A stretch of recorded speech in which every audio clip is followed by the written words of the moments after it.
아파서. 어디까지?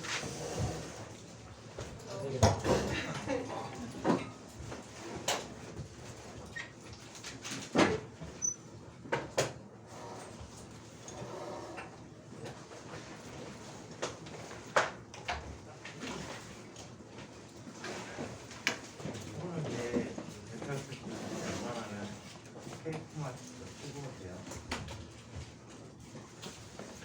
5,000명이야. 10원은 넘어대죠. 오미크론이 대사가 잘 안 되는데 학원에 있는 동안에 마스크 제대로 잘 착용해 주시고.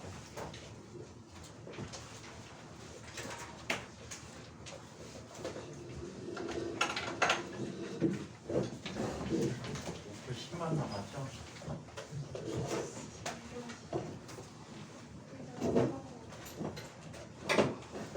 하루가 진짜 20만 명만 나오면은 이제 250일이면 전국민 다 먹을 수 있어요.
지난 시간에 우리 어디가 됐습니까?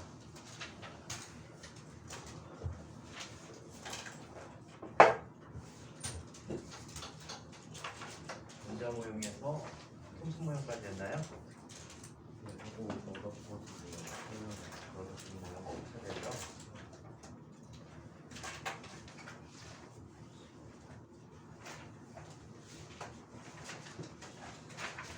자, 지난 시간에 여러 가지 원자 모형을 얘기했어요. 불표는 원자는 따뜻한 공간이다. 어디서 출발했냐면 원자는 더 이상 쪼갤 수가 없는 입자이다라는 얘기에서 출발해서 한 거고요. 자, 그 다음에 톰슨이라는 사람이 응급선 실험을 통해서 전자의 존재를 밝혀냅니다. 그래서 전자의 질량이 9.1 곱하기 10의 10 마이너스 31승kg이라는 사실, 그리고 밀리컨의 유적 실험을 통해서 기본 전하량을 알게 돼서 톰슨이 실제 실험한 것은 비전화 실험이라는 실험이야. 비전화 실험 잠깐 한번 보고 갈까? 자, 비전화 실험이라는 것은 다음과 같이 실험 방법을 가장 간단하게 그릴게. 여기 전자기장이 다 들어가야 되는데 그 부분을 빼버리고 한번 이해해 주세요. 자, 여기에 두 장의 판을 잡고 전압을 걸어줄게요. 자, 그러면 여기에서 발생한 전자가 질량이 m이고 속도가 v인 속도로 정지 상태에서 출발해서 이곳을 통과할 때 그때 속도를 v라고 얘기하죠. 이 v는 이때 전압을 v라고 하면 2 곱하기 v라는 값이 2분의 1 mv 제곱에 의해서 결정되는 속력을 갖겠죠. 전기장에 대해서 일을 해준 만큼 물체는 에너지를 얻게 됐다라고 얘기해요. 여기 사실은 속도 선택기라는 게 하나 더 들어갔는데 그거는 전자기장 얘기이기 때문에 일단은 빼놓고요. 자, 이쪽 공간에 자기장이 있는 영역이 있다라고 합시다. 이때 자기장은 나오는 영장에 자기장을 갖고 있다고 할까요?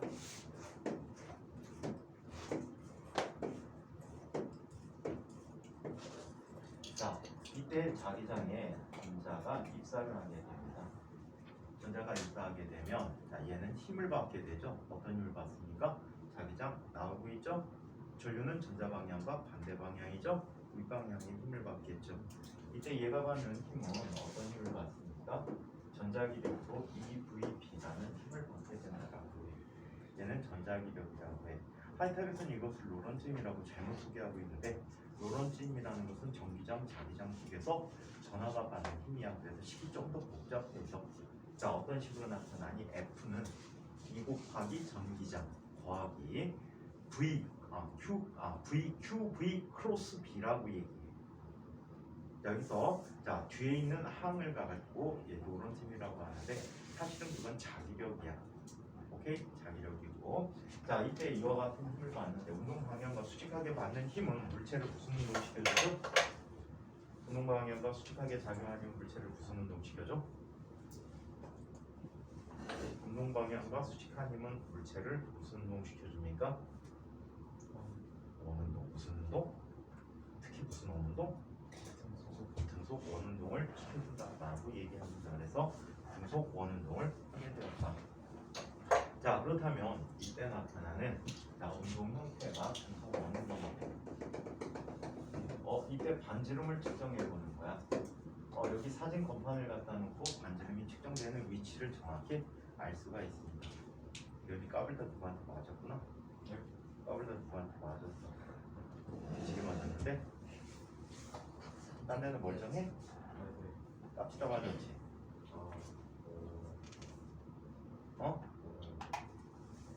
둘 중에 하나거든. 자전거 타거나 깔았거나. 근데 저렇게 심하게 자전거 타고 깔리면 없을 것 같고 깝치다 뒤지게 맞았구만.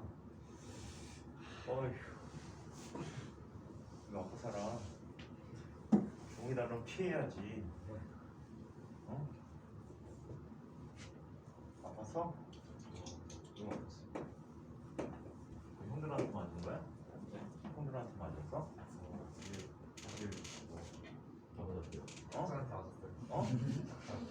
탁? 4? 얼마나 깝쳤길래 탁자가 너 일어서 그러냐? 내가 항상 깔고 뭉개니까 그렇지. 자, F는 EVB라고 우리 탁자한테 맞았다고 핑계들게. 때린 건 딴 사람인데 얘는 MA야. 그럼 얘는 자 부심가속도가 필요하겠죠. 그래서 M 곱하기 R분의 V 제곱이 가고 이걸 통해서 이 사람은 R을 측정하고 V는 알고 있다라는 가정하에 E와 M의 B를 구한 거야. 오케이? 자, 이 값을 구했더니 자, 이 값은 어떻게 나타납니까? 이항시켜고 이항으로 V 하나씩 지워지니까 얼마가 되니? BR분의 MV라는 값으로 알 수 있어. 이 V는 나중에 속도 선택기를 통해서 따로이 더 결정되어지는 식이야. V도 정확히 측정하기 어려우니까 속도 선택기라는 걸 이용해서 우리가 원하는 속도의 입장을 통과시켜 줄 수 있거든. 자, 그래서 이렇게 나타나는데 이 값이 선생님 기억에는 1.67 곱하기 10의 10승 쿨룸 퍼 킬로그램인가 될 거예요. 내 기억에는. 자, 그러면 이렇게 된 상태에서 밀리컨이라는 사람이 기본 전하량을 측정했거든. 1.6 곱하기 10에 만나서 19성 쿨룸은 기본 전하량을 측정했어요. 이걸 통해서 이 B와 비교해주면 질량이 얼마라는 사실 9.1 곱하기 10에 마이너스 31승 킬로그램인 사실을 이 톰슨이 밝혀냈다라고 하죠. 그래서 이걸 톰슨의 E/M 실험, 비전하 실험이라고 얘기해요. 그래서 음극선 실험을 통해서 사실은 전자를 발견한 것이고 전자의 기본적인 성질들은 다 이 비전하 측정 실험을 통해서 알게 되었다고 합니다. 아시겠죠? 이게 음극선 실험을 대체하는 비전하 실험이었다. 그래서 톰슨의 모형은 푸딩 모형, 건포도가 박혀있는 푸딩 모형이라고 이야기했습니다. 자, 두 번째 원자 핵의 발견. 서론 부분을 조금 얘기해 줬을 거예요.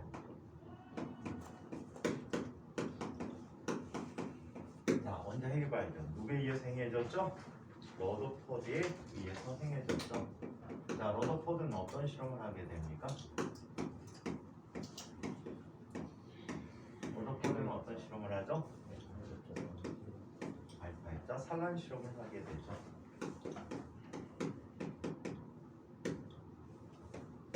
알파입자 산란 실험을 하게 되는데, 자 어떤 실험을 하게 되는지 한번 살펴봅시다. 이쪽에 푸딩 모형, 즉 톰슨의 모형을 예측해 보면 기본 바탕에 모두가 어떤 전하가 깔려 있대? 질량이 없이 플러스 전하만 존재한다라고 가정을 했어. 그리고 군데군데 뭐가 있대? 전자들이 놓여 있다라고 얘기했지. 이 전자 질량은 알파 입자의 질량의 7,300분의 1배 정도가 돼. 자, 약 핵자 하나당 질량이 전자 질량의 약 1,850배 정도가 되거든. 1,836배 뭐 이렇게 얘기하는데 약 1,850배 정도가 된다라고 해. 그 알파 입자는 전자에 비해서 질량이 매우 큰 입자들이 쏟아져 오는 거지. 그럼 대부분 어떻게 되니? 대부분 그냥 지나가. 가끔가다 약간 산란되는 아이들이 있어. 하지만 대부분 그냥 다 지나가더라 라고 예측을 한 거야. 알파 입자들이 거의 대부분 전자의 존재를 무시하고 지나가게 될 것이다 라고 예측을 했었어. 그래서 이런 예측을 통해서 금을 엄청나게 얇게 폈어요. 금은 지난 시간에 얘기했다시피 점성이 엄청나게 좋은 금속이거든. 그래서 잘 두들겨 펴면은 원자 한 층 내지 두 층 정도까지 만들어 줄 수가 있어요. 그래서 금박에다가 알파 입자를 쏘아보기로 했어요. 자, 똑같이 형태가 나타날 거라 예측했는데 실제로 대부분의 아이들이 그냥 지나갔어. 대부분 아이들이 그냥 지나갔어. 그런데 어떤 아이들이 특별하게 심하게 산란되기 시작하는 거예요. 심지어는 되돌아오는 아이도 있어. 자, 심하게 산란돼 가서 자, 이쪽 영역에 뭔가가 있다라는 걸 유추해 볼 수 있게 했죠. 알파 입자의 전하가 이미 플러스라는 사실을 알고 있어서 입자끼의 충돌은 아닐 것이고, 충돌이라면 누군가 튀어나왔을 것이고, 사실은 그 나중에 역학적 모형으로 충돌로 취급해줘. 자, 얘는 어떤 일이 있다? 누군가가 플러스 전하를 가는 녀석이 알파 입자보다 질량이 엄청난 큰 덩어리가 여기에 뭔가가 있다라고 가정을 했어. 이 아이를 뭐라고? 원자핵이라고 하는 거죠. 오케이? 자, 이 원자핵은 질량이 매우 크고 플러스 전하인 전하를 갖고 있다라고 하지.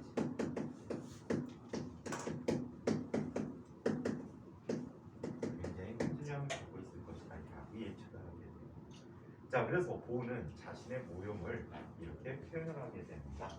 자, 여기에 누가 있고? 원자핵이 중심부에 있고 전자들이 주변을 돌고 있다라고 얘기해요.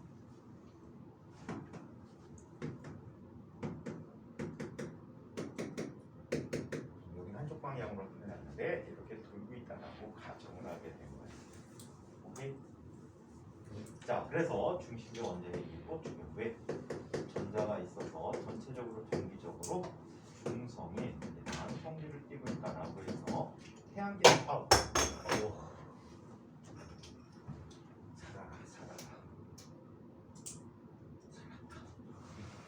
자, 그래서 얘네들은 태양계 모형이다 또는 행성계 모형이라고 얘기합니다.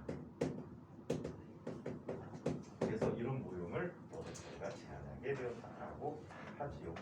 자, 여기까지 얘기를 책 얘기로 빠르게 한번 정리를 해보도록 하자. 원자핵의 발견과 러더포드의 이 안에 책 얘기를 안 하기로 했으니까 한번 책을 놓고 오셨어요. 자, 그냥 리뷰해볼게. 책으로. 책 리뷰야. 한 얘기야. 자, 러더포드의 알파 입자 산란 실험. 러더포드는 얇은 금박에 알파 입자를 투과시켰을 때 대부분 그대로 투과했습니다. 이 얘기는 무슨 뜻이냐면 대부분 투과했다는 건 원자의 대분의 영역이 빈 공간이라는 뜻이야. 오케이? 원자의 대분의 영역이 빈 공간이다 라는 뜻이야. 자, 그 중에 일부가 큰 각도로 산란되는 걸 발견하였다. 원자핵의 발견, 러더포드는 질량이 매우 큰 알파 입자가 큰 각도로 산란되려면 원자의 중심에 플러스 전하를 띠는 질량이 매우 큰 입자가 있으며 플러스 전하가 아주 작은 공간에 집중되어 강한 정비장을 만들 수 있어야 된다라고 생각했고 이 입자를 원자핵이라고 했다. 또한 이 원자핵은 원자 질량의 전체 대부분이야. 근데 엄청나게 좁은 지역에 있지. 그래서 밀도가 어마어마하게 큽니다. 원자핵의 밀도는 어마어마하게 크다. 자, 러더퍼드의 알파 입자 원자, 러더퍼드의 원자 모형. 1910년 러더퍼드는 전자가 전기력을 90력으로 하여, 지금 전기력을 90력으로, 이건 좀 이따 설명해 줄게. 90력으로 하여 원자핵 듀율을 도는 원자 모형을 얘기했다. 원자핵은 질량의 대부분을 차지하며 플러스를 남기고 있으며, 자, 원자핵의 지름은 자, 이런 크기를 갖는데 수소 원자를 비교해 보면요, 이렇게 비교해 줄 수가 있대요. 수소 원자를 기준으로 놓고 볼 때 양성자 하나가 중심에 있지. 이 크기가 얼마 정도 되냐면요, 10의 마이너스 15승미터라고. 이거를 우리 페르미 또는 fem토미터라고 얘기해 주거든. 이렇게 쓰면 fem토미터. 그냥 1페르미 하게 되면 이건 페르미라고 불러. 얘는 무슨 미터? fem토미터. fem토라는 건 10의 마이너스 15승을 의미해 주고, 얘는 페르미 이렇게 얘기해 주고 있거든. 페르미라는 사람의 업적을 따서 fem토와 페르미가 다 같이 생긴 거야. 자, 그래서 얘는 얼마? 10의 마이너스 15승미터라고 표현해 주는데 그 정도 크기를 갖고 있어. 핵자 하나의 크기 정도라고 보시면 될 것 같아. 자, 그리고 바깥쪽 외곽선은 얼마 정도가 되냐면 10의 마이너스 10승미터래. 나중에 10의 마이너스 10승미터는 뭐라고 부르지? 1옹스트롱이라고 부르. 1옹스트롱. 얘는 0.1 나노미터가 되겠지. 기체 파장 등을 따질 때 굉장히 옹스트롱이라는 단위 많이 쓰게 됩니다. 자, 이 정도 크기인데 이 크기가 현실적으로 어떤 정도의 크기냐면, 문학 야구장이 있어. 문학 야구장에는 마운드에 있는 모래알 하나가 원자핵이라면 수소원자 범위는 경기장 둘레가 된다는 뜻이야. 어마어마하게 크지? 그지? 굉장히 큰 범위를 갖고 있다고 합니다. 자, 그래서 이 정도 크기를 갖고 있고, 전자는 이 넓은 공간에서 엄청나게 빠르게 돌고 있다라고 얘기해야 되겠지. 자, 이 전자는 마이너스 분할이며 원자 주위를 빠르게 회전하고 있다라고 합니다. 다음 바탕 원자의 구성이 있죠.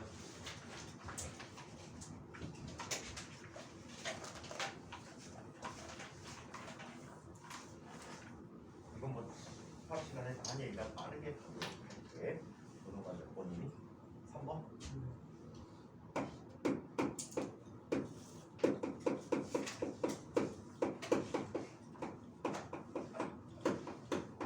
원자의 구성 입자에 대해서 살펴보자.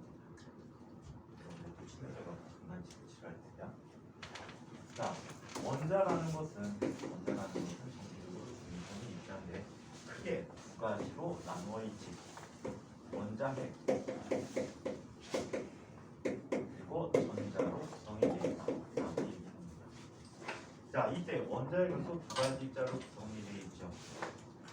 원자는 두 가지 입자로 구성이 되어 있는데, 자, 양성자 누가 발견했죠? 누가 발견했니? 양성자?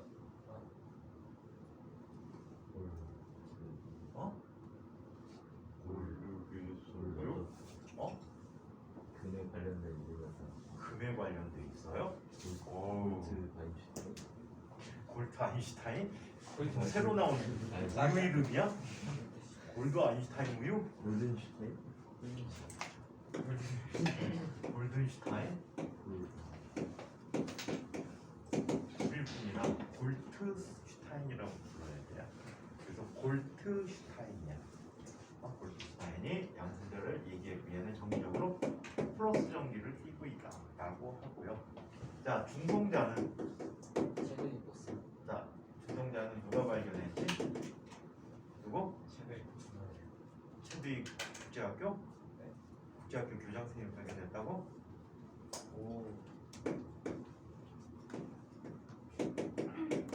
체드윅이라는 분이 발견한 데는 정말 성질을 띄지 않고 있다. 참고로 나중에 꼭 필요한 얘기들인데 양성자의 질량은 2.673 곱하기 10의 마이너스 3자 27승 kg이라는 값을 갖고 있고요. 얘는 중성자는 6.675 곱하기 10의 마이너스 27승 kg을 갖고 있대요. 그래서 얘는 자 원자 질량 단위라는 걸 배운 적이 있지, 그치? 이 원자 질량 단위보다 약간씩 큰. 그래서 질량 결손에서 뭐가 생기지? 결합 에너지가 생기겠지. 그래서 그 결합 에너지 이용된다라고 하고요. 자, 전자는 조금 전에 얘기했던 톰슨이 발견했는데 얘는 정기적으로 마이너스 선을 띄고 있고, 전자의 질량은 거의 쓸 데는 없지만 9.1 곱하기 10의 마이너스 31승 킬로그램이라고 하는 질량을 갖고 있다라고 이야기합니다. 자, 그래서 이렇게 나타내주는 성질이고, 나중에 양성자나 중성자는 자, 표준 모형에 의하면 자, 코크라는 물질들로 구성되어 있는데, 양성자는 윗코크 2개와 아래코크 1개, 중성자는 윗코크 1개와 아래코크 2개를 갖고 있다라고 얘기하고, 윗코크 하나당 전하량은 플러스 3분의 2. 와, 이거 양정화되어 있다는 거에 위배되고 있네, 그지? 자, 그리고 중성자 하나는 마이너스 3분의 1, 2가 돼버리는 이런 값이 돼버렸다는 것도 참고로 기억해 두세요. 나중에 보시겠죠. 자, 원자들은 자, 원자의 종류에 따라 양성자 수가 다 다릅니다. 그렇죠? 그 양성자 수가 누구에 해당하지? 원자 번호에 해당하고, 또 원자 번호만큼 누구를 갖고 있지? 전자를 갖고 있어. 이때 양성자 하나 가는 전하량 1개와 양성자는 위 코크 2개, 아래 코크 하나로 되어 있다 그랬지? 3분의 2 더하기 3분의 2 빼기 3분의 1이 돼버리니까 플러스 2가 돼버리겠지? 그래서 전하량이 서로 같아. 따라서 원자는 정기적으로 중성이 된다라고 해. 즉 양성자의 수가 같고 전하량이 전자와 같으면, 전자도 양성자 수와 같고 전하량이 똑같이 양성자의 전하량과 크기가 같고 부호가 반대이기 때문에 정기적으로 중성이다라고 이야기해 줄 수가 있습니다. 자, 한편 전기력과 원자의 안정성에 대한 이야기야.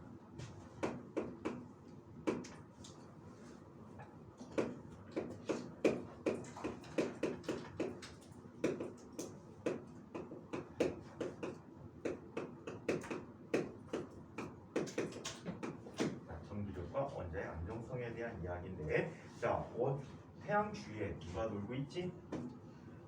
이제 태양이고, 지금 이 표시는 코로나 표시야. 코로나 표시야. 태양의 대기층이지. 푸른색 약 100만 도시의 온도를 갖고 있고, 자, 주변에 누가 있어? 행성들이 있는 거야. 거기가 얼마만큼. 이때 질량이 m인 행성이 엄청나게 빠른 속도로 돌고 있지. 지구만 해도 1초에 30km를 이동하고 있어. 공전을 통해서 1초에 30km. 벌써 30km 계속 가는 거야. 엄청나지? 자, 그래서 이렇게 돌고 있을 때 얘를 당기는 힘이 바로 어떤 힘이야? 마율력이라는 힘이다 라고 얘기했어. 이거 우리 어디서 봤었지? 운동에서 봤었던 얘기잖아, 그치? 그래서 작용하는 힘들의 합이, 자, 얘는 G 곱하기 얼 제곱분의 GM 스몰 m이라는 힘이 위에가 얼분의 mv 제곱이라는 자, 이런 힘을 갖게 했다라고 얘기해 줄 수 있어. 즉 마율력이 부심력의 역할을 하였다라고 합니다. 자, 이거에 대해서 자, 중심부에 원자 핵이 있고요. 주변부에 누가 돌고 있어? 전자가 매우 빠른 속도로 돌고 있는 거야. 이때 거리를 얼이라고 하고 각각의 전하량을 라지티 스몰 q라고 하면 지난 시간에 했던 쿨롱 힘이구나, 그치? 얘를 중심으로 당기는 힘은 바로 쿨롱 힘이야. 얘를 가만히 정지 상태라면 전하에 의해서 끌려가서 둘이가 붙어버릴 거야. 원자를 구성할 수가 없겠지. 그러기 위해서는, 그러지 않기 위해서는 얘는 자, 돌아야 된다는 거지. 오늘 이렇게 생각해서 힘이 작용하는데도 불구하고 얘가 들러붙지 않는 것은 돌고 있다는 사실이지. 자, 그래서 이때 나타난 힘들의 합은 K 곱하기 얼 제곱분의 라지 Q 스몰 Q가 되고 얘가 얼분의 MV 제곱이라는 이런 형태를 갖고 있다라고 얘기하지. 그래서 이런 모형을 갖고 있을 것이다 라고 얘기했어. 그런데 이 러더포드의 모형이 점점점 깨지기 시작해. 여러 가지 현상을 발견함으로써 점점 깨지기 시작하는데 러더포드 모형에 문제점이 있어. 이거는 상당히 강조해드리는 부분이야. 그래서 노란색으로 쓸게 앞으로.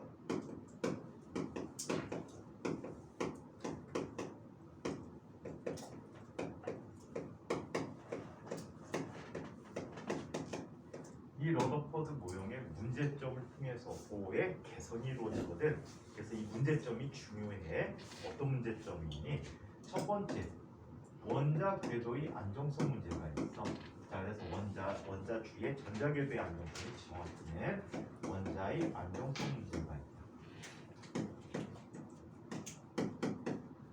자, 원자의 안정성 문제가 있는데 어떤 문제가 있는지 한번 살펴보도록 하자. 안 맞은 점 되게 가릴 대로 가리기 열심히 하고 왔는데 선생님은 태어나서 몇 대 안 맞은 것 같아. 초등학교 1학년 때, 초등학교부터 젊은 티 낸다는 아닙니까?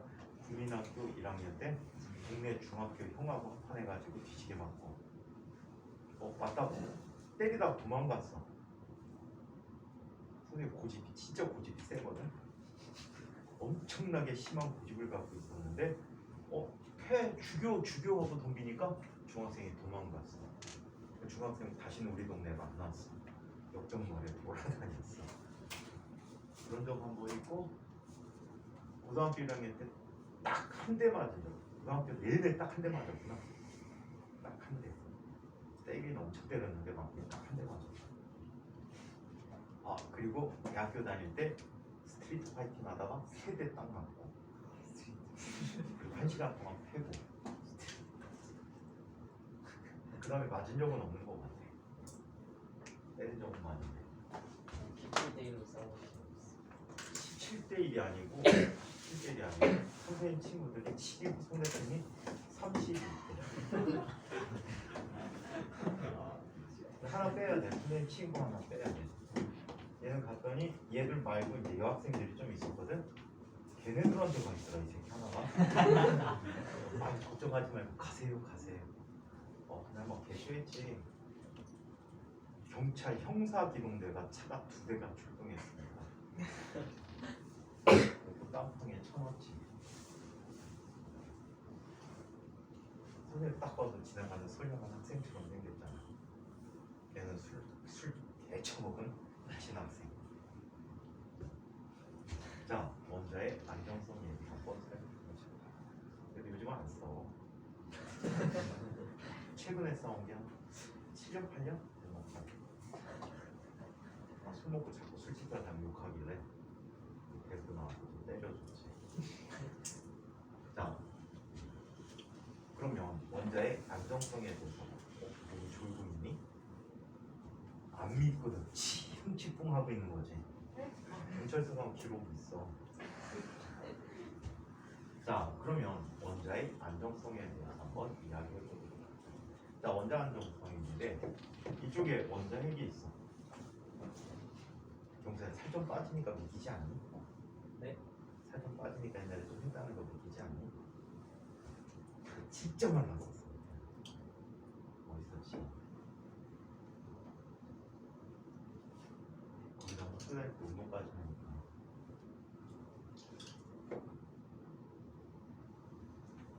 자, 여기 원자 핵이 있어요. 여기 전자가 지금 돌고 있다라고 합시다. 전자가 지금 V라는 속도로 돌아가. 이 돌기 위해서 얘는 뭘 받지? 부신력을 받는 거야. 그럼 얘는 등속 원운동이라는 표현 말고 이 물체 운동은 어떤 종류의 운동을 할까? 예를 뭐 등속도 운동 이런 식으로 따진다면 어떤 운동을 할까? 가속도 운동을 할까? 왜 등자를 안 붙였니? 힘의 방향이 자꾸만 바뀌거든. 위치에 따라 힘의 방향이 바뀌니까 가속도 방향이 바뀔 때는 가속도의 크기는 같지만 가속도의 방향이 달라지기 때문에 그냥 일반적인 가속도 운동이라고 이야기합니다. 무난히 머리 깎았니? 이렇게 깎았다. 자, 그래서 이렇게 나타나는 이런 관계가 있는 게 전자가 가속도 운동하면 고전 전자기 이론에 의하면 전자 전자기파가 방출돼. 그게 우리가 다니는 전파야. 전자를 가속운동시켜서 발생하는 전파가 생기거든. 전자기파가 생기는데 얘가 돌면 돌수록 전자기파가 생기면 전자기파는 일종의 뭐라고? 에너지다라고 표현해 줄 수 있거든. 진동수가 F는 빛이 나온다라고 가정했을 때 얘는 또는 전자기파 나온다라고 할 때 얘는 뭐야? 에너지란 말이야. 이 에너지를 방출해 주게 돼. 그럼 에너지가 점점점 감소하게 되네. 에너지가 점점점 감소하면 어떤 일이 생길까? 이 전자의 궤적이 점점점 안쪽으로 들어가는 거야. 그러다가 원자에게 흡수돼주면서 원자를 구성할 수가 없게 돼. 그렇다면 이 이론은 결정적으로 문제가 있다는 얘기지. 뿐만 아니라 자, 수소의 선 스펙트럼을 설명하지 못해.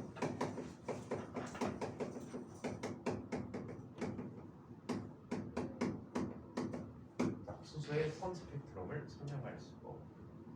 자, 얘는 무슨 얘기냐면 전자기파가 방출되는데 에너지가 굉장히 다양한 차이만큼 얘가 이동을 하게 될 거야. 그치? 에너지 차이가 다양하다 보니까 진동수가 굉장히 다양한 빛이 나와야 돼. 그럼 자, 이 러더포드 모형에 의하면 선 스펙트럼이 아니라 뭐가 나와야 돼? 연속 스펙트럼이 나와야 돼. 오케이? 다양한 에너지 차이에 의한 빛의 방출에서 연속 스펙트럼이 나와야 되는데 실제로는 그렇지 않다. 오케이? 실제로는 그렇지 않다라는 걸 이야기하게 되지. 자, 그래서 이 전체 모습을 해결하기 위해서 수소 선 스펙트럼은 다음 시간에 책을 정리할 때 해드리도록 하고 5의 모형으로 넘어가도록 할게요. 자, 5의 원자 모형에 대해서 한번 살펴보겠습니다.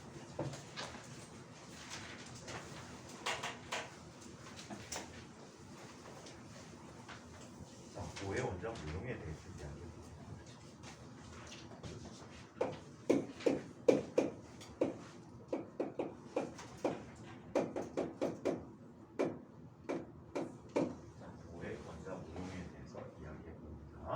자, 보호는 이 두 가지 문제점을 해결하기 위해서 두 가지 가설, 이 책에서는 가정이라고 표현합니다. 보호의 두 가지 가설을 이야기해 보도록 할까. 영어로는 둘 다 포스툴레이시야. 미리 지정해 놓고 쓰는 말. 자, 그래서 자, 가정 제1가정이라고 표현했습니다.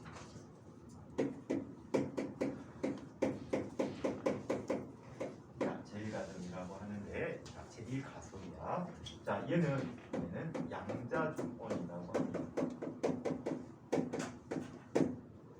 양자 조건이라고 하는데 선생님 표현대로 그냥 가보도록 할게요. 자, 전자는 자, 원자의 주위를 돌고 있는 전자야. 원자의 주위를 운동하고 있는 전자는 특정한 조건을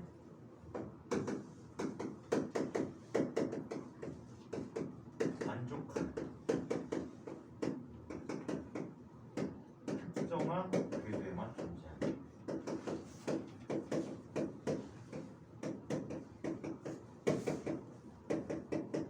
자, 이런 특정한 궤도에만 존재한다라고 얘기합니다. 오케이? 자, 이 개념을 이해하기 위해서 우리는 미리 성별된 공부가 하나 필요해. 자, 드브로이라는 사람의 발견에 대해서 얘기해 보도록 할게요. 자, 드브로이는 프랑스의 물리학자지 노벨상을 수상했고 이분은 드브로이 물질파라는 걸 발견하게 돼. 근데 이분의 집안이 대단해. 아버지 쪽이 쭉 올라가고 공작이야. 칠대조 할아버지인가가 공작이야. 근데 이분은 형이 있었어. 형도 물리학자야. 열쪽에서 엄청난 활약을 했던 그때 당시에 유명한 물리학자래. 형의 영향을 받아서 물리학을 공부하게 되는데 형이 젊은 나이에 죽습니다. 그리고 자기를 맡게 돼. 형이 자식이 없어갖고 그 자기를 이 사람이 세습하게 돼. 그래갖고 공작이야. 공작이면 모든 귀족 중에 1등이야. 왕 빼고 다 1등이야. 영지도 받잖아. 영지를 받아갖고 그 영지에서 나오는 세금으로 먹고 산단 말이야. 부자지. 그러니까 공부할 만하지. 근데 안타깝게도 이 사람이 있을 때는 그 전에 1800년대 때 프랑스에서 모든 귀족에 대한 재산을 다 몰수해버리지. 영지를 다 몰수해버리고 프랑스 혁명에 의해서 몰수해버리고 법으로 귀족들을 접대하는 것들을 귀족들을 우대하는 것들을 다 없애버려. 근데 이 사람이 대학원에 다녔네. 근데 학위 논문을 써서 내야 된대. 근데 보통 대학원 논문들은 진짜 뭐 심한 사람은 한 3,400쪽까지 가. 3,400쪽이면 책 이만큼 나와. 선생님 선배들도 뭐 500쪽 이상 쓰는 사람 되게 많아. 자기 석박사 과정 중에 계속 공부했던 거 연결되는 공부라고 하면 그거를 챕터별로 다 나눠갖고 연결시켜서 논문을 쓴단 말이야. 학위 논문을. 근데 이 사람 논문이 선생님한테 3장인가 4장이야. 띡 던져준 거야. 식도 100개 없어. 심사위원이 되게 황당한 거야. 이걸 저 보통 학생 같은 거 팍 씌워버리겠는데 공작이잖아. 아무리 그 우대하는 법이 없어졌다고 해도 공작이야. 무시하지 못하는 거지. 우리도 아직까지도 뭐 양반이니 쌍놈이니 이런 소리 하고 자빠졌잖아, 그지? 우리 집은 양반이고 우리 집은 쌍놈이고 이 얘기하고 자빠졌단 말이야. 근데 쌍놈. 왕조 쌍놈이 니네 무슨? 민치야. 민치 무슨 왕족이야 그게? 왕조 이 민씨 때문에 우리나라 망했지? 조선 후기 세도가 그게 안동 민씨니 그것도? 그건 김씨 아니에요? 안동 김씨도 니네 어디 민씨야? 민씨는 여성밖에 없어요. 영웅이야? 영웅은 어디 있어? 아니, 영웅은 술집에 있는데? 그러니까 영웅을 즐기잖아. 그러니까 왕족 무슨 왕족이야 어디, 그게? 어디? 네가 왕의 자식은 아니잖아. 세도가 아니야 세도가. 그냥 세도가 일 어디부터 뿐이지. 내가 그러니까 민비가 옛날에 그 인현왕 있잖아요. 인현왕. 인현왕후? 그 뭐냐 그 장희빈이랑 왕후한테 너무 이렇게 위로 올라간 거 아니야? 거기가 전현왕후 아니면 인현왕후야? 아니 그 분이 민씨예요. 패비 아니야 패비. 그러니까 패비잖아. 헤비 민씨. 결국에는 안동 그 있잖아. 야 안동 김씨 앞에서 어디 까불어? 네? 안동 김씨요? 야 이 정도 나이 말아먹었잖아. 김씨. 이 정도는 돼야지 세도가라고 하지. 어디 민씨가? 민격고 야. 삼선. 명성황후도 민씨잖아. 아 진짜요? 민비잖아. 민비. 오 왕족이네 나. 무슨 왕족이야? 세도가라니까. 야 그러면 선생님 조상 중에 그런 분이 계시거든. 고려 후기에 왕의 장인이 계셨어. 고려를 망쳐놓진 않았어. 무슨 말이야? 무슨 말? 선생님 성씨가 뭐냐고? 무슨 홍씨. 말? 공민왕 우예우예 왕인가. 쉬운 무슨 말? 자 몽골 아래 있던. 우리나라가 아직에 몽골 아래에 있어. 몽골이 부기가 높잖아.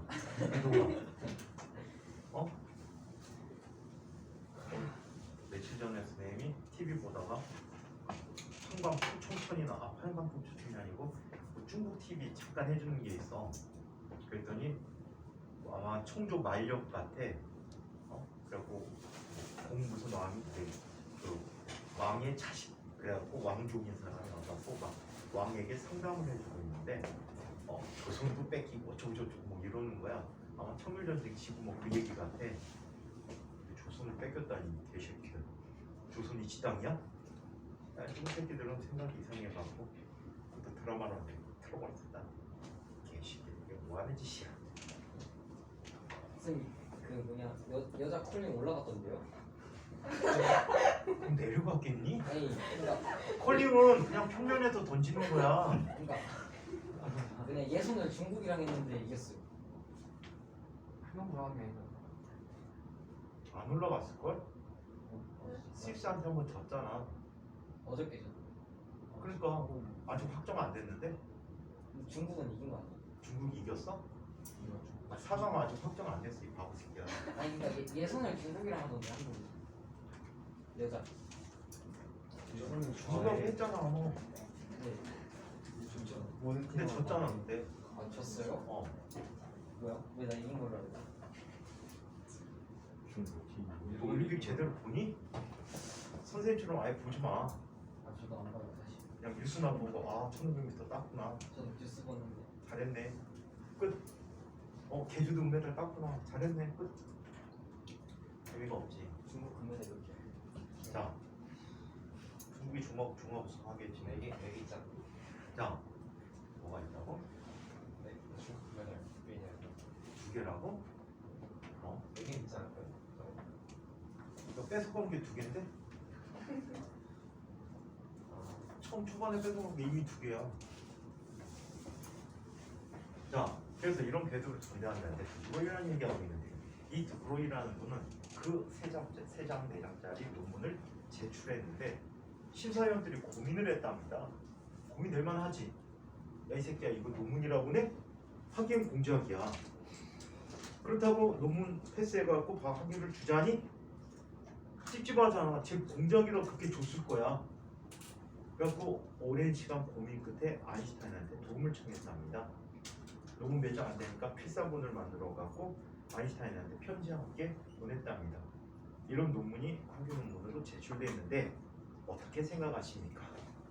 이때 심사원들 생각은 그 생각을 했지. 만약에 아인슈타인이 아예 이거 별로야 그러면은 할 말이 있잖아 드브로이한테.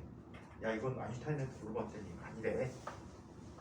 그리고 또 한 가지 아인슈타인이 좋다 라고 했는데 만약에 아니면 아인슈타인이 그냥 해주라고 했는데 라는 핑계를 잡으려고 아인슈타인한테 편지를 보냈대요. 근데 아인슈타인은 뭘 이야기한 사람이야? 빛이 입자성까지 얘기한 사람이지. 빛은 광전 효과를 통해서 보니까 하동의 성질도 갖고 있지만 입자의 성질도 있다. 그래서 빛은 이중성을 갖고 있다라고 주장을 했어. 근데 자연은 항상 대칭적이거든. 이게 있으면 이게 있단 말이야 상대편에. 항상 대칭적이야. 그럼 물질 입자도 하동성을 가지지 않을까? 라고 생각했던 게 드브로이 생각이었단 말이야. 그 생각이 너무나 참신했던 거야. 그래서 아인슈타인이 오케이 아주 좋아 라고 하고 답신을 줬는데 학위를 받았어요. 그리고 7년인가 있다 이 논문을 갖고 노벨상을 받게 되지. 여기서 주장한 게 바로 드브로이의 물질파야.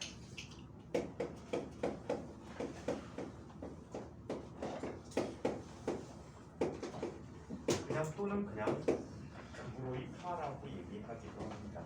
자, 드브로이파라고 하는데 고전적 개념의 운동량은 얼마라고 쓰지? 질량의 m이나이가 속도 v로 움직인다면 고전적인 의미의 운동량은 mv가 되어버리겠지. 자, 그리고 상대론적으로 살펴봤더니 운동량은 비립자의 운동량은 얼마가 돼? 람다분의 h라는 값을 갖게 된대요.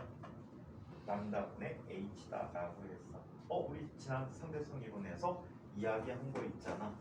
이 제곱이라는 것은 이제로 제곱 더하기 p 제곱 c 제곱이었지. 이거 증명하는 거 시험에 나온 적 많다.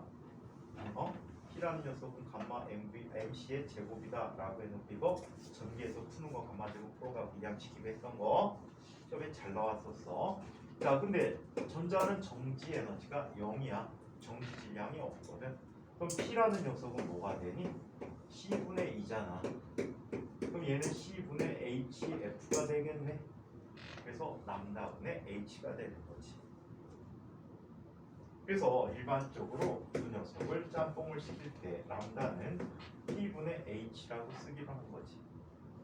P분의 H라고 썼기 때문에 얘를 살펴보면 얘는 어떻게? P 대신에 MV를 넣는 거야. MV분의 H다. 그래서 얘를 물질파의 파장 또는 드브로이의 파장이라고 얘기합니다.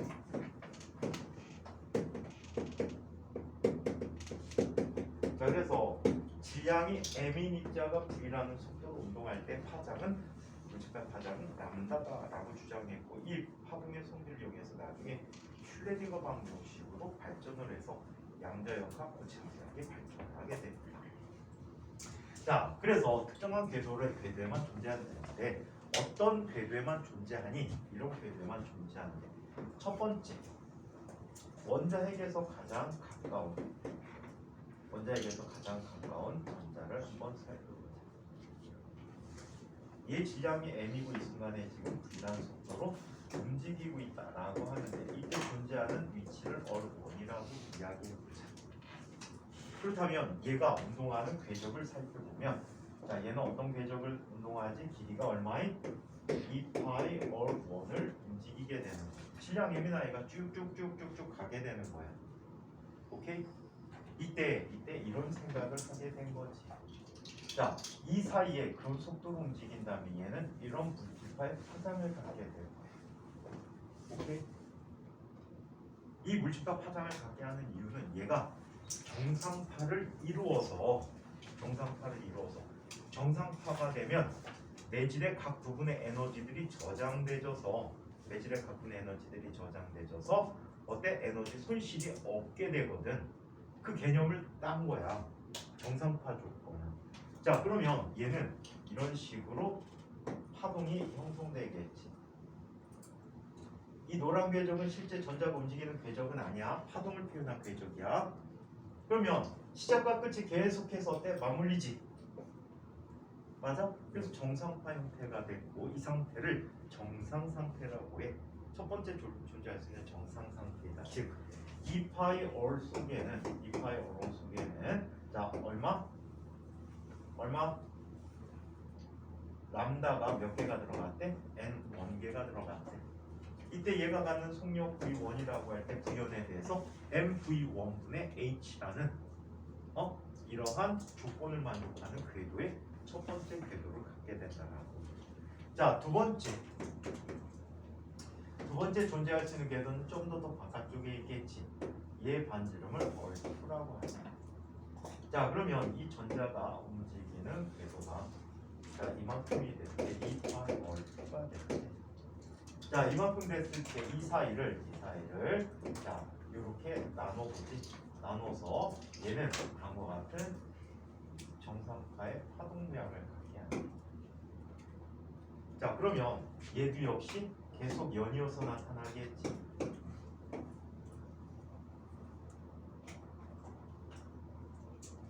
계속 연이어서 나타나니까 얘도 정상파를 이루게 돼.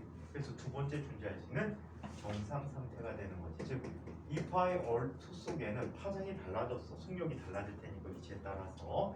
자, 그래서 얘는 얼마? 2 곱하기 람다 2라는 값을 갖게 되었다고 합니다. 자, 세 번째 존재할 수 있는 궤적을 한번 살펴보자.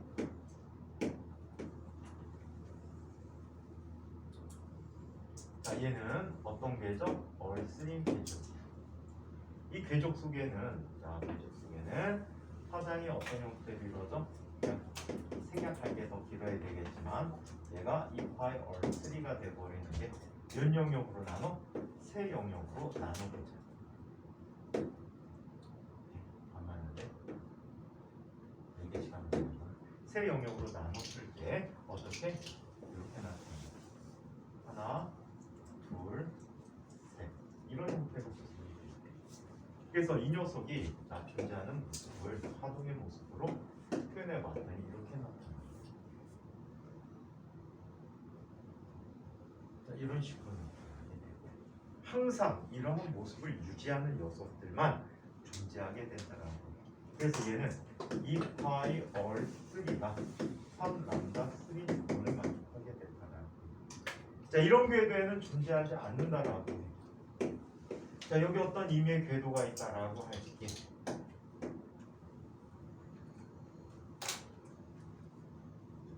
이런 궤도에는 존재하지 않아. 이 항상 맞물려서 돌아가는 궤도에만 존재하게 되는 이런 특성을 갖게 된다라고 하지. 그래서 얘를 일반화시켜서 이렇게 얘기합니다. 2파이 all n은 n 람다 n이 된다 라는 조건. 이 조건을 뭐라고 부른다? 양자 조건이라고 부릅니다. 양자 조건이라고 부른다. 이 식을 또 바꿔 썼으면 다음과 같이 쓸 수 있어. 람다 n이라고 하는 것은 mvn분의 좀 이따는 n을 다 생략하고 풀 거야. 나중에 붙여줄 거야. 이것 분의 얼마가 됐다고? h라는 값이 돼버렸지. 두 식을 짬뽕을 해버리면 얘는 다음과 같아. 2파이 all n이라는 값은 mvn분의 nh라고 표현해줘. 이 식을 또 변화시키면 이렇게 써줄 수가 있어. MVN all n이라는 값은 2파이분의 NH라고 써줄 수 있는데 2파이분의 H라고 하는 값을 엄청나게 많이 써. H는 여기서 플랑크 상수지. H는 플랑크 상수란 말이야. H는 플랑크 상수. 되게 유명한 상수지. 지금 이 플랑크 상수를 이용해서 질량의 표준을 정해주고 있어. H라는 값은 약 6.63 곱하기 10-34승 줄세크라고 부르는 값을 갖고 있거든. 근데 이거를 프랑크가 독일 사람이야. 그래서 H라고 안 하고 하라고 하는 선생님들 굉장히 많으셔. 그 선생님들은 대개 스승님이 나이 드신 분이에요. 그런 경우에 하라고 많이 발음하셔. 근데 H라고도 보통 많이 써. 젊은 선생님들은 거의 H라고 쓰는데 가끔가다 하라고 쓰는 선생님들이 계셔. 하야, 하. 그리고 2파이분의 H도 굉장히 많이 쓰는데 얘는 뭐라고? NH 바라고 쓰는데 이것도 H바 대신에 뭐라고 표현한다고? 하바라고 표현해 줄 수 있어. 하바. 그래서 H바, 자연스럽게 그냥 H바 해도 되는데 하바라고 하는 선생님들 되게 많으셔. 그래서 하바면 아 H구나 라고 생각하고 그냥 기억해 주시면 될 것 같아. 얘는 뭐에 해당하냐면 아직 우리는 배우지 않은 물리량인데 얘가 가운동량이야. 운동량이 있다면 가운동량도 있다라고 얘기해 주거든. 직선 운동하는 물체에 대해서는 선 운동량, 흔히 가운동량이라는 운동량이라는 값이 이용되지고 가운동량은 회전하는 물체에 대한 운동량이야. 가운동량이 어떻게 된 거지? H 하바의 정수배가 됐잖아. 가운동량이 양자화돼 있다라는 표현이야. 그래서 이거를 최신 책에서는 이거를 가운동량의 양자화라고 해서 고의 세 번째 가정으로 이야기하는 책들도 많아. 오케이? 고의 세 번째 가정으로 얘기하는 책들도 많은데 어차피 두 개가 짬뽕이 되면 같은 개념이 되어버렸다라고 하지. 그래서 이것을 양자 조건이라고 합니다. 오케이? 자, 이번에는 두 번째 가정에 대해서 이야기해 보도록 하겠습니다. 두 번째 가정에 대해서 얘기해 볼게요.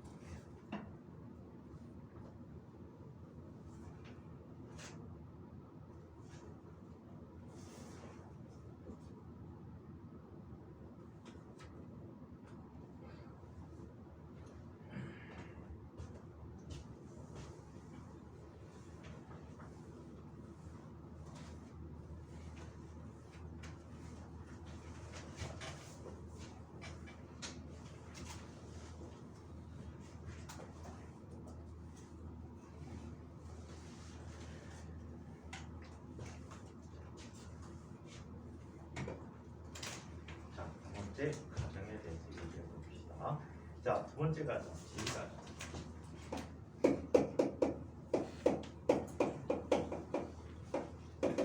진동수 조건에 대해서 얘기해 봅시다.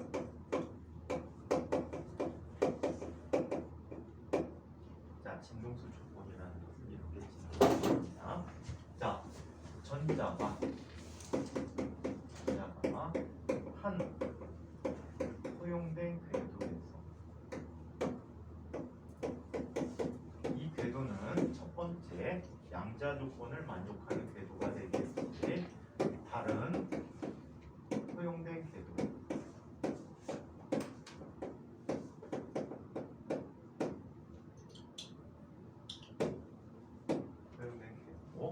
전이할 때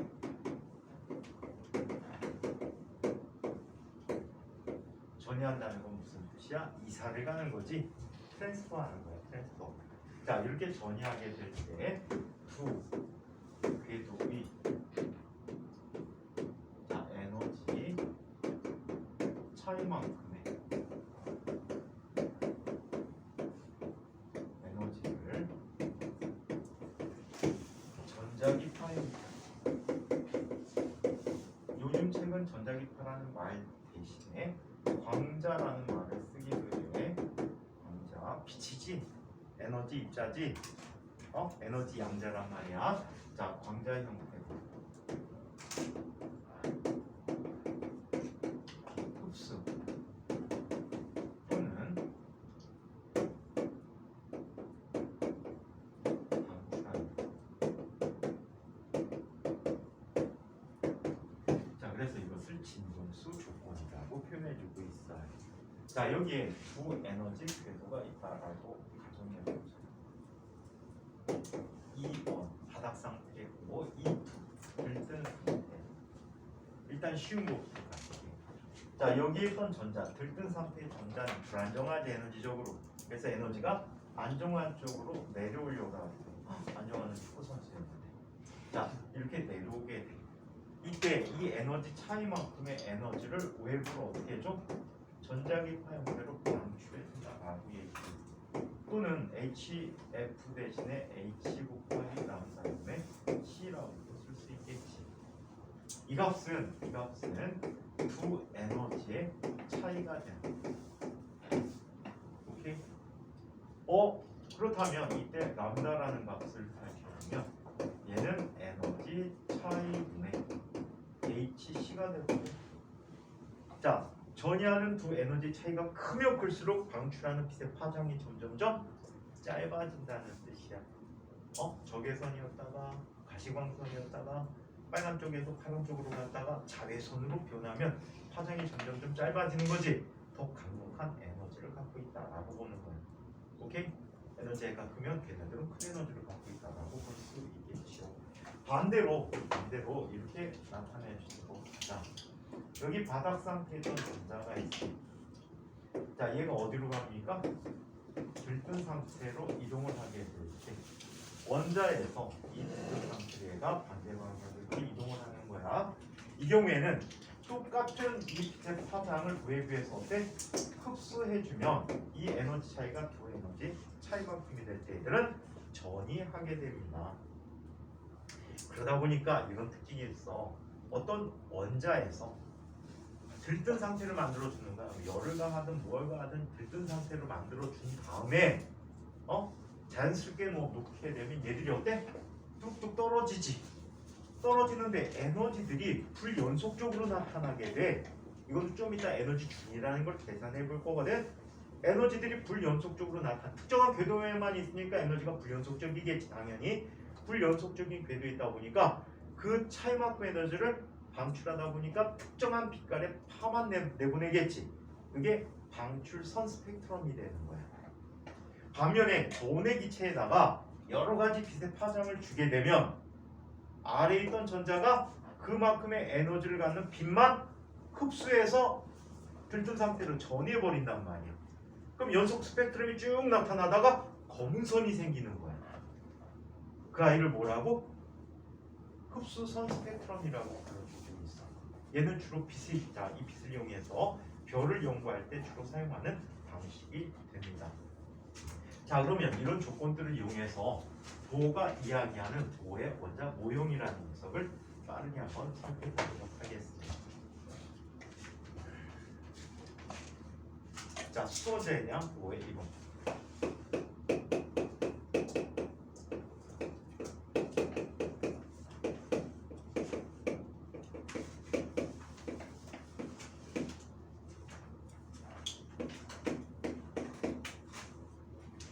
수소제에 대한 보의 이론을 한번 이야기해 보도록 하죠.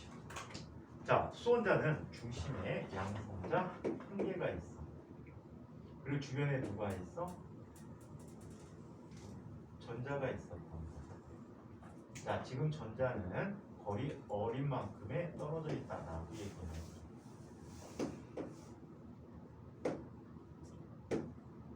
자, 원자핵은 플러스 2부 전자의 질량이 1850배 정도가 되고, 자, 얘는 윗방향으로 V라는 속도로 돌고 있고 서로 수직하고 중심 방향으로는 전기력이 나타난다라고 얘기하자.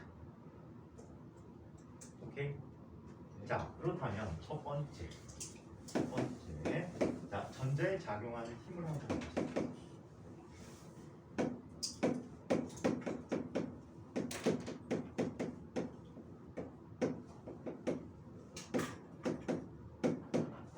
전자에 작용하는 힘에 대해서 했습니다. 전자에 작용하는 힘은 작용하는 힘들의 합이 뭐가 되는 거지? 작용하는 힘들의 합이 뭐가 되니? K 곱하기 나중에 학교에서 K 대신에 4파이 입실론 제로분의 1이라고 쓸 수 있다라고 해서 만약에 4파이 입실론 제로분의 1이라고 쓰면 일단 계산은 K로 해. 이걸 정의해놓고 K로 계산해. 이해해? 그 다음에 나중에 이 값으로 다시 바꿔줘. 계산이 복잡해지니까 지저분해지니까 그래 계속. 되게 지저분하단 말이야. 4파이 입실론 제로. 변수가 상수가 3개잖아. 3 그거보다 숫자니까 제곱되고 그러면 짜증난단 말이야. 그래서 일반적으로 이렇게 기억을 해도 자 그러면 K 곱하기 R 제곱분의 자 얘는 마이너스 2가 돼버리지.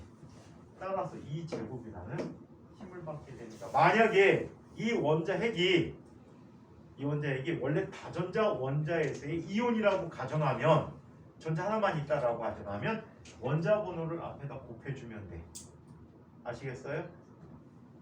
얘가 G2가 될 거 아니야 수 대신에 그치? 그래서 그러는 거 고려해서 살펴보면 돼. 뭐 헬륨이라던가 헬륨에서 전자 하나 떼버리는 거 응? 그 다음에 뭐 리튬에서 전자 2개를 떼버린다던가 뭐 이런 식의 자 과정을 줄 수가 있어요. 자 그러면 이런 과정을 자 이런 힘을 받게 되면 얘는 무슨 운동을 하지? 얼분의 mv제곱 등속 원운동을 하게 된다라고 여기서 식 두 가지를 살펴보도록 할게. 먼저 mv제곱이라는 녀석은 뭐가 되니? 얼분의 k2제곱이라고 쓸 수 있겠지. 자 그 다음에 mv의 제곱이라는 값을 살펴보면 얘는 얼분의 mk2제곱이라고 이야기할 수가 있습니다. 오케이? 자 두 번째 전자의 궤도 반지름을 한번 계산해 보도록 하죠.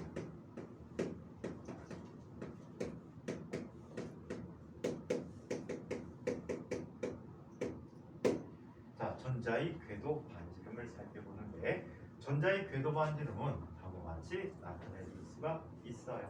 자 여기 나타난 식들을 이용하는 거야. 조금 전에 우리 양자 조건하고 밑에 있는 식을 결합시켜 보도록 하자. 좀 전에 양자 조건을 살펴보니까 2파이 R이라는 녀석이 MV분의 NH다라고 얘기했지, 그치? 그래 안 그래? 자 그렇다면 MV에 대해서 제곱을 구해봐봐. MV 제곱에 대해서 구해보면 얘는 4파이 제곱 곱하기 R 제곱분의 N제곱 H 제곱이 돼버렸지. 이 값이 좀 전에 계산한 저 값이야. 얘는 R분의 M K2 제곱이라는 값이 돼버리지. 따라서 R 지워져 버리면 R은 얼마가 돼버립니까? R이라는 값은 4파이 제곱 MK2 제곱분의 N제곱 H 제곱이야. N에 따라 R 값이 달라지니까 얘도 R을 붙여주기로 하자. 오케이? 자 여기에서 H는 좀 전에 얘기했던 6.63 곱하기 10의 마이너스 34승 줄 세트.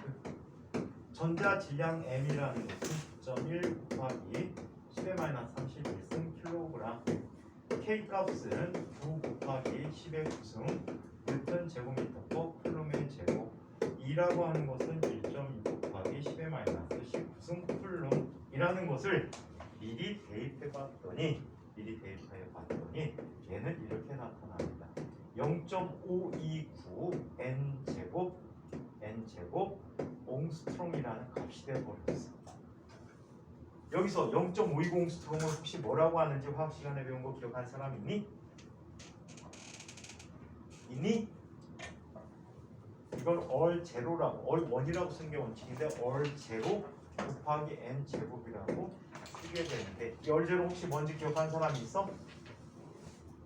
화학 시간에 배웠는데 원자구조 배웠지? 원자구조 배웠잖아. 얼제로 뭐야? 0.520 옹스트롬? 0.53 옹스트롬. 소년지 뭐지? 뭐라고? 현장조사 해봐야지 한다고? 여태까지 수도 없이 내가 들먹거렸어. 와, 호성아 뭐지? 두루두루 박식한 용재야 뭐니? 어? 코로나 백신이라고? 막말 막 던지고 한결아 너밖에 없다. 못 맞히고 나와서 춤? 잘 모르겠어. 잘 모르겠어. 아 심하다.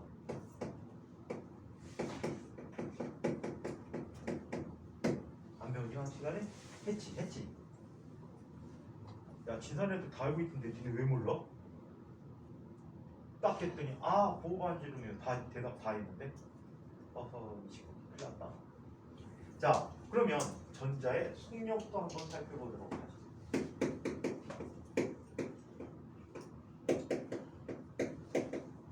자 전자의 속력은 얘를 넘겨주고 이것 대신 넣어보자. V라고 하는 값은 루트 mr분의 k2 제곱이야. 자 그렇다면 얘 집어넣어주면 어떻게 나타나니? 이렇게 돼버리네. 자 얘는 역수로 됐으니까 얘는 n제곱 h제곱 곱하기 n분의 자 4파이 제곱 곱하기 m 곱하기 k제곱 2 4제곱이 돼버렸지. 그러면 mm 지워지고 다 벗겨지는구나. 속력은 얼마가 되니? nh분의 2파이 k2 제곱이라는 게 속력이다. 속력도 역시 위치마다 달라지는구나. 자, 세 번째 원자의 에너지 준위에 대해서 살펴보자. 네 번째지. 원자의 에너지 준위에 대해서 살펴보자. 자, 수소 원자의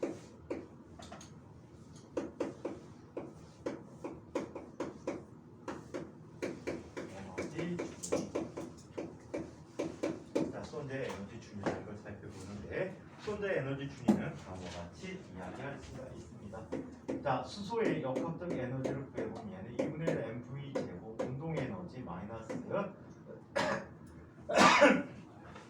속박되어 있으니까 마이너스야. k 곱하기 얼분의 2 제곱이라는 전기력에 의한 포텐셜 에너지를 가지고 있다. 자, 이때 mv 대신에 저 녀석을 집어넣고자 mv 대신에 뭘 넣어야 돼? 2분의 1 곱하기 얼분의 k2 제곱이 되는 거지. mv 제곱이 얼분의 k 제곱이었으니까, 그치? 자, 따라서 마이너스 k 곱하기 얼분의 2 해주니까 2제곱이니까 전체는 마이너스 2 얼분의 k2의 제곱이라고 한다. 이때 어를 대신 넣어주게 되면 얘는 마이너스 다음과 같이 구해주게 돼. n제곱 h 제곱분의 2파이 제곱 곱하기 m 곱하기 k 제곱이 4제곱이 돼버린대. 살펴보니까 이 에너지도 역시 n값에 따라서 달라지는 양자화되어 있는 값이구나. 양자화되어 있는 값이야. 따라서 n이 제곱이라는 값은 이렇게 나타납니다. 마이너스 h 제곱분의 2파이 제곱 곱하기 mk2의 n 제곱분의 1이라는 값이 됐어. 이것도 똑같이 조금 전에 상수들을 다 집어넣어봐. 상수 집어넣어줘서 전자 한 개당 자 수소 원자 하나에 대한 에너지 준위를 살펴보니까 마이너스 n 제곱분의 13.6 전자볼트라는 값이 되어버립니다. 오케이? 13.5 13.6 전자볼트라는 값이 되어버렸다라고. 화학에서는 몰당 에너지에서 마이너스 n 제곱분의 1312kJ/몰이라는 값을 쓰게 될 거야. 이게 수소원자의 이온화 에너지가 되기도 하지. 자, 또는 얘를 그냥 귀찮으니까 n 제곱분의 그냥 문자로 주는 경우들이 많아. 물자값 구하래. 자, 또 이렇게 얘기하는 책들도 있어. n 제곱분의 RCH인데 여기서 얼은 아직 안 배웠는데 리드베리 상수라고 해. 리드베리 상수라는 값을 이용해서 대신 이렇게 표현해 주기도 합니다. 문자로 표현하는 게. 오케이? 자, 그래서 이런 값을 갖고 있다고. 살펴보니까 수소원자의 경우에는 이런 에너지 준위 그래프도 이야기할 수 있겠네요. 자, 여기가 0인 상태야. 이때 0인 상태는 에너지가 무한대일 때가 되겠지. 바닥 상태일 때는 에너지가 얼마가 되니? n이 1일 때니까 마이너스 13.6 전자볼트가 되겠다. 자, 그 다음에 자 n이 1일 때는 차이가 무지 크지? 얘는 마이너스 3.4 전자볼트가 될 거야. 오케이? 자, 그 다음에 전체에 대한 6분의 1이 돼버리지. n이 3일 때는 0.85 마이너스 0.85 전자볼트가 될 거예요. 자, 그 다음에는 n이 4일 때는 얼마가 되니? 이게 0.54인가? 자, 0.54 전자볼트가. 자, 이런 식으로 갈수록 에너지 준위 차이가 점점점 어떻게 돼? 줄어들고 있다. 얘는 에너지 공간이야. 그 좁은 영역에 어떻게 전자 다 있어요? 아니야. 전자가 갖고 있는 에너지를 그림으로 그린 거지 전자가 있는 위치는 아니야. 전자 위치는 살펴보니까 멀어질수록 더 멀리 있어. 태양계처럼. 그치? 태양계도 외행성 쪽으로 갈수록 점점 거리 차이가 더 커지겠지. 고대 법칙에 의해서. 그치? 자, 그래서 이렇게 차이를 갖게 된다라고 하더라고요. 자, 이번에는 이걸 이용해서 수선자 스펙트럼에 대해서 이야기해 줄 수가 있어요.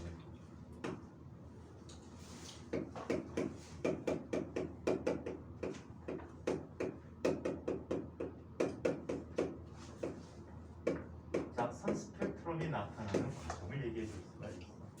자, 얘네들은 위쪽에 있는 전자가 아래쪽으로 내려오게 될 때 그 에너지 차이만큼을 외부로 어떻게 해준다고?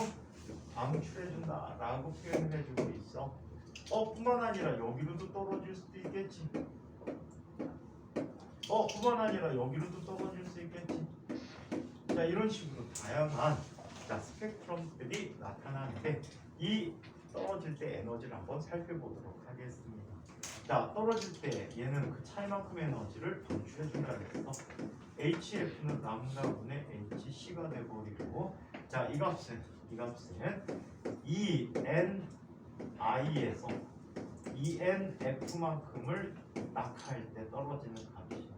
여기서 NI라는 녀석이 NF보다 더 큰 숫자를 갖는다라고 가정을 해보자. 자, 그러면 저 식에다가 바꿔서 써볼게. 자, 쟤는 마이너스 자, H제곱분의 2파이 제곱 MK 제곱 2 4제곱 곱하기 NI 제곱분의 1 마이너스 그냥 마이너스 또 써줄게. 자, 얘는 H 제곱분의 2파이 제곱 곱하기 M K 제곱 2 4제곱 곱하기 NF 제곱분의 1이라는 값이 돼버릴 거야. 그치요? 자, 그러면 얘 공통 부분 뽑아보자. H 제곱분의 2파이 제곱 곱하기 M K 제곱 2 4제곱 곱하기 NF의 제곱분의 1 마이너스 NI 제곱분의 1이라는 값이 돼버렸대. 따라서 이때 방출하는 파장분의 1이라는 것은 얘는 이렇게 쓰게 되지. CH 이항시키면 CH 제곱이야. CH 세제곱이야. CH 세제곱분의 2파이 제곱 곱하기 M K 제곱 2 4제곱 곱하기 NF의 제곱분의 1 마이너스 NI 제곱분의 1이라는 값이 되어버렸지. 이해합니까? 이 앞에 있는 상수값을 우리는 리드베리 상수라고 해서 얘를 리드베리 방정식이라고 불러주고 있어. 오케이? 여기서 리드베리 상수 어리라고 하는 것은 자, CH 세제곱분의 2파이 제곱 M K 제곱 2 4제곱이라는 값이 얘는 2.097 곱하기 10의 7승 퍼 미터라고 하는 이런 단위를 갖고 있는 리드베리 상수가. 조금 전에 그 얘기했지. H 제곱분의 2파이 제곱 M K 제곱 2 4제곱을 얼 곱하기 CH라고 쓴다라고 했지. 그 리드베리 상수가 얘야. 자, 그러면 스펙트럼들의 계열들을 정리해 볼 수 있겠죠.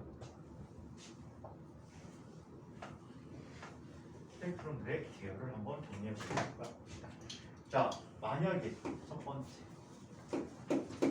자, 바람인 상태, 바닥 상태로 떨어지는 경우를 보라고 할게. 이걸 라이몬 계열이라고 해. 이건 학시간에 다 했었을 거야, 그렇지?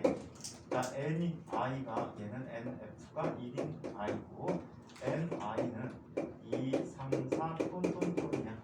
에너지가 겁내 크기 때문에 얘들은 수원자에서 자외선이 나옵니다. 자외선 영역에 빛이 나옵니다. 식으로 나타내주면 얘는 람다분의 1이라는 값은 얼 곱하기 1제곱분의 1 마이너스 n 제곱분의 1이고 여기서 얘는 얼마? 2, 3, 4 이렇게 나가는 값이다. 자, 한편 두 번째 발모 계열이 있어요. 발모라는 분은요, 자, 이 책에서는 뭐 스위스의 뭐 과학자 어떤 식으로 쓰는데 스위스의 고등학교 선생님이야. 수학 선생님이야. 수학 선생님인데 수소원자 스펙트럼의 파장이 방출되는 파장이 어떤 특별한 연관성이 있음을 짐작을 하고 이게 수열의 일종임을 알게 돼. 그래서 이걸 막 정리해갖고 자기 식을 만들었어. 지금 현대식하고는 좀 달라. 그래서 발모 공식이라는 걸 만들어줬거든. 자, 여기서 발모식은 다른 식이야. 람다분의 1은 변형된 식이지 리드베르상스 이용해서 리드베르상스 곱하기 2 제곱분의 1 마이너스 n 제곱분의 1이다. 자, 여기서 n이 2, 3, 4, 5까지는 미안해. 3, 4, 5, 6까지는 적외선이 나와. 적외선이 나와. 그래서 H알파, H베타, H감마, H델타 이렇게 4개의 선 스펙트럼이 나타나 수소는 이거에 대해서 n이 7보다 크거나 같을 때는 에너지가 커져서 자외선이 나오게. 자, 그래서 얘는 NF가 2, NI는 3, 4, 5, 자, 가시광선 영역에 빛이 나오는 거죠. 6까지만 적외선이 나오고 7보다 클 땐 자외선으로 바뀌게 돼. 자, 세 번째 파시엔 계열. 파시엔 계열은 NF가 3, NI는 4, 5, 6 나가는 값인데 얘는 에너지 차이가 적어서 적외선 영역. 자, 얘는 람다분의 1이라는 값은 얼 곱하기 3의 제곱분의 1 마이너스 n 제곱분의 1이고 여기서 n은 4, 5, 6 나머지 영역들도 자 있는데 거의 다루지 않고 있어서 그냥 간단하게 용어 소개만 해드릴게. 자, 이 위에 있는 것을 브래킷 계열이라고 해. 얘는 네 번째 궤도로 떨어지는 거예요.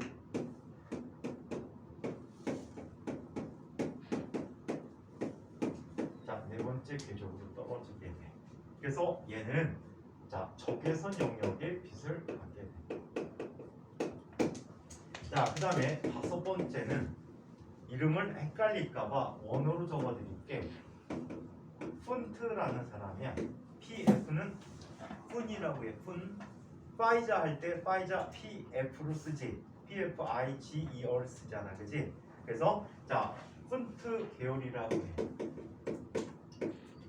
자, 얘도 적외선 영역이 나오는데, 적외선 영역이 나오는데, 람다분의 1은 얼 곱하기 5의 제곱분의 1 마이너스 n의 제곱분의 1이고, 위에 거는 n은 5, 6, 7 톤이고 얘는 n은 6, 7, 8 이런 형태로 나타난다라고 이야기합니다. 오케이? 그래서 선 스펙트럼까지 다 끝냈고요. 다음 시간에는 이걸 책 얘기로 한번 다시 정리를 해드리고 이번 시험 범위는 주로 그 내용에 대해서만 내도록 하겠습니다. 자, 질문 있는 사람. 질문이요? 이게 잘못 계열에서 N이 3, 4, 5, 6일 때는 적외선이고 가시광. 가시광역이었어요. 잘못 썼어. 가시광.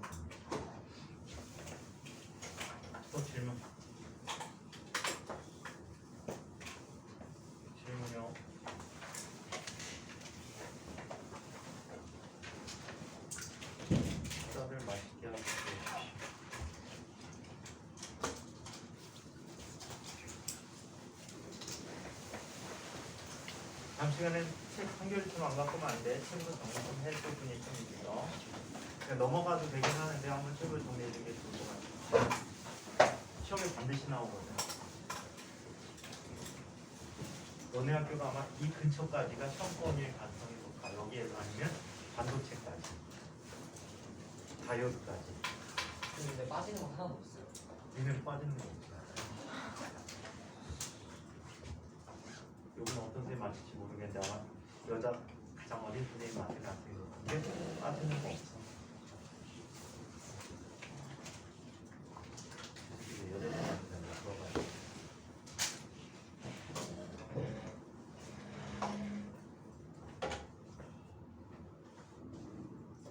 이제 지금은 맛있게 먹고